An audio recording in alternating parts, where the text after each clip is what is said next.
क्या आपने भी किसी और की जगह पर जन्म ले लिया है? क्या हो अगर आपको पता चले कि आपने किसी और की जगह पर जन्म लिया है? तो आज की कहानी भी कुछ ऐसे ही है, जिसमें एक छोटी सी बच्ची की जिंदगी इसी वजह से बर्बाद होगी क्योंकि उसने किसी और की जगह पर जन्म ले लिया था। तो बिना किसी देर के चलिए शुरू करते हैं आज की कहानी।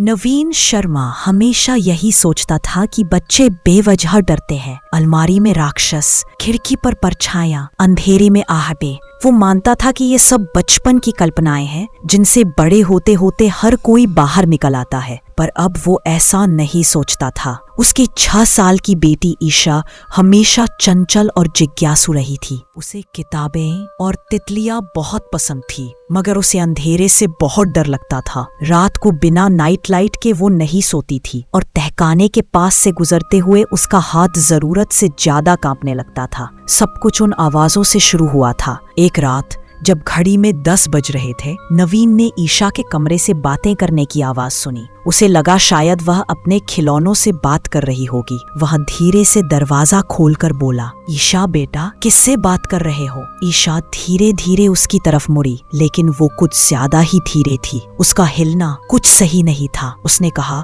मैं ठीक हूँ पापा। वो आवाज गलत थी। नवीन का शरीर डर से जम गया और उसने फिर से पूछा कि बेटा, तुम किससे बात कर रही थी? ईशा ने पलकें झपकाई और बोली, किसी से नहीं पापा। उसका कमरा बिल्कुल खाली था। नवीन ने अलमारी देखी, बिस्तर के नीचे भी झांका, कुछ नहीं था। पर ईशा उसे लगातार देखती रही। ना तो वो डरी और ना ही हैरान हुई, वो बस उसे घूरती रही। उस रात नवीन सो नहीं पाया। अगले हफ्ते हालात और बिगड़ गए। आधी रात को उसे तेज कदमों की आवाजें सुनाई देती, हल्के मगर बहुत तेज, और घर में अजीब सी दुर्गंध फैलने लगी, जैसे गीली मिट्टी या दीवारों के पीछे कुछ सड़ रहा हो। एक रात उसने ईशा को रात के 3 बजे गलियारे में बैठा देखा। वो किसी से बात कर रही थी, लेकिन वहां ईशा के सिवाय और कोई नहीं था। नवीन ने कहा, ईशा बेटा, क्या कर रही हो?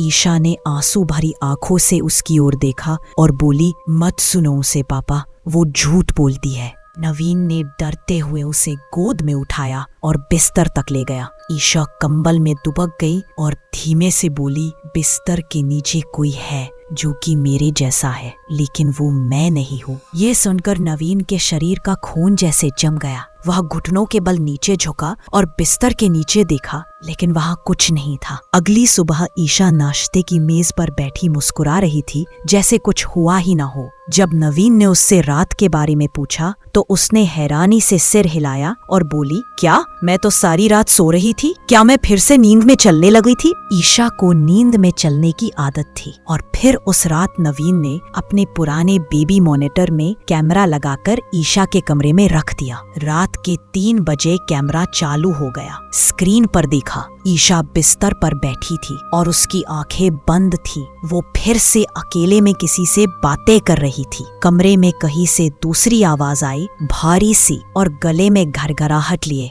जैसे ईशा की आवाज बनने की कोशिश कर रही हो, मगर नहीं बन पा रही थी। नवीन दौड़ता हुआ कमरे में पहुंचा तो ईशा सो रही थी। उसने बिस्तर के नीचे देखा, लेकिन वहां भी कुछ नहीं था। उसने अपने आप को समझाया, शायद तकनीकी खराबी रही होगी। पर अगली रात भी उसने कैमरा चालू रखा और फिर अगली रात भी वो आवाजें बंद नहीं हुई। और फिर वो रात आई जब सब बदल गया। बिजली कड़क रही थी, खिड़कियां थरथरा रही थी। ईशा भागकर नवीन के कमरे में आई और कांपती हुई बोली, पापा, वो फिर से आ गई है। नवीन ने पूछा, कौन? ईशा ने कहा, वही जो बिस्तर के नीचे है। नवीन ने उसका हाथ पकड़ा। उसकी पकड़ इतनी कस गई कि उंगलियां दर्द करने लगी। वे उसके कमरे की ओर बढ़ी और फिर नवीन उसे देखकर वही जम गया। उसने देखा कि एक और ईशा बिस्तर पर सो रही थी और एक ईशा उसके बगल में खड़ी थी। उसका हाथ पकड़कर नवीन का मुंह सूख गया। ईशा, जिसके हाथ में उसका हाथ था,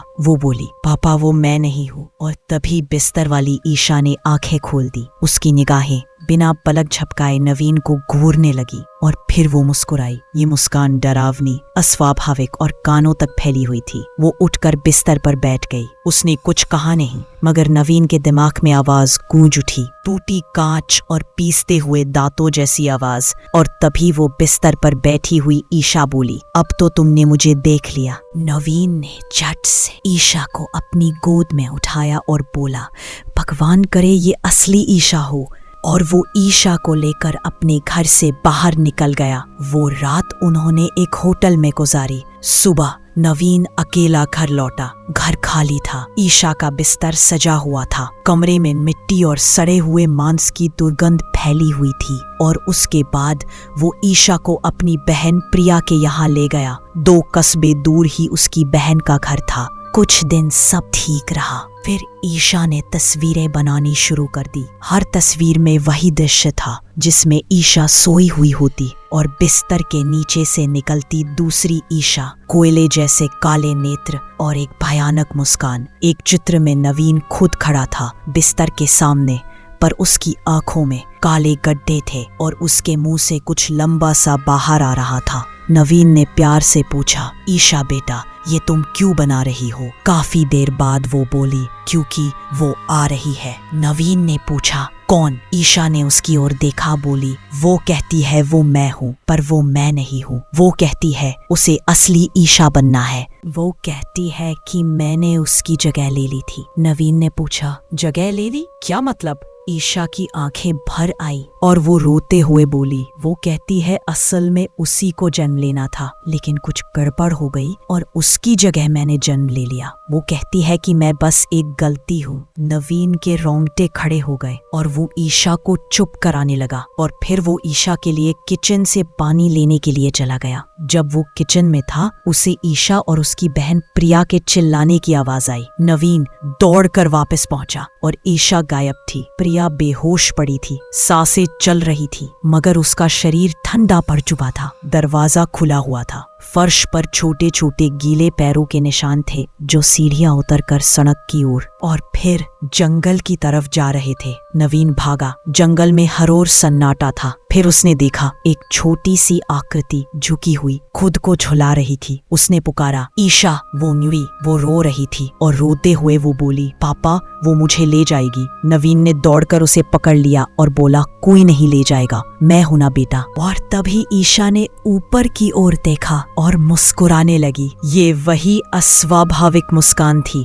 लेकिन तभी नवीन को अपनी पीछे से चीख सुनाई दी। उसके पीछे दूसरी ईशा थी और वो रो कर कह रही थी, पापा, वो मैं नहीं हूँ। नवीन मुड़ा और उसने देखा कि असली ईशा पेड़ की जड़ों के नीचे से रेंगती हुई, मिट्टी और पत्तों से सनी हुई, चिल्ला रही थी और रो रही थी। नवीन दोनों को देखता रहा, एक मुस्कुराती हुई ईशा तो एक रोती हुई। उसने जल्दी से मुस्कुराती ईशा से पूछा, तुम्हारी पसंदीदा कहानी कौन सी है? तो उसने जल्दी से जवाब दिया कि भेड़िए वाली। नवीन को पता चल गया था कि असली ईशा कौन है। नवीन ने कहा गलत जवाब और रोती हुई असली ईशा को गोद में उठा लिया। मुस्कुराती हुई ईशा चीख पड़ी। ये अजीब अमानवीय चीख थी। वह चारों हाथ पैरों पर दौड़कर जड़ों के पास गई। जमीन कांपी और पेड़ मुंह की तरह खुल गया और उस पेड़ ने उस नकली ईशा को निगल लिया। उस रात नवीन और ईशा ने वो घर छोड़ दिया और उस घर को जला दिया और वहां से कहीं दूर एक नया घर लेकर वहां रहने लगे और फिर कभी उन्होंने पीछे मुड़कर नहीं देखा।